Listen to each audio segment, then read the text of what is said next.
Today, I won $1.5 billion in the Powerball. And today, I lost everything I ever called my life. My name is David Harper. I'm a high school math teacher. My days were quiet, a rhythm of classrooms, homework, and constant debt.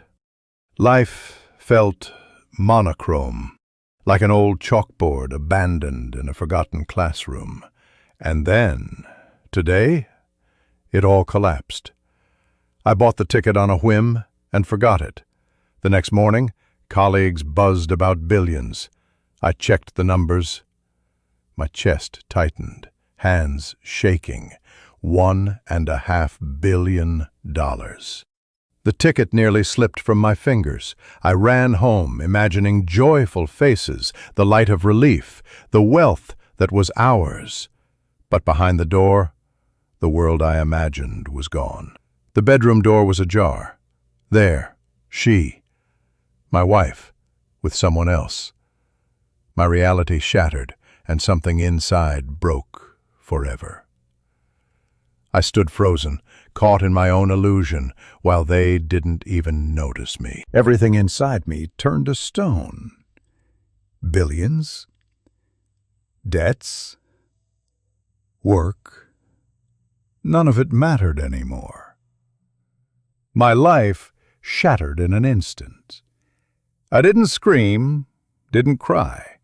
I just walked out the door and kept going wherever my eyes led me. That night, I never came back home.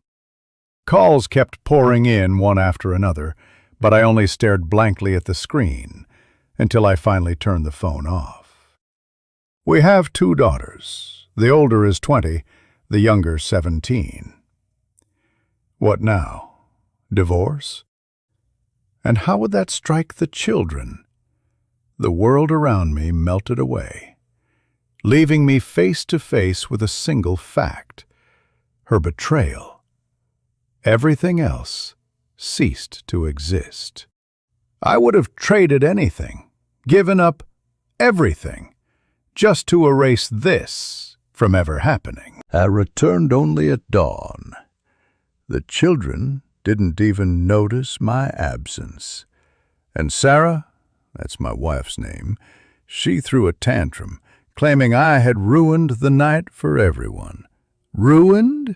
Me? I barely managed to hold back from spitting out everything I thought of her.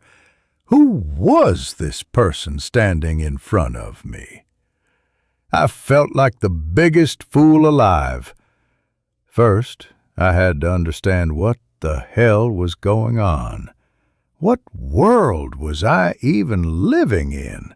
A world built on lies? Then I needed to see the truth, to see things as they really were.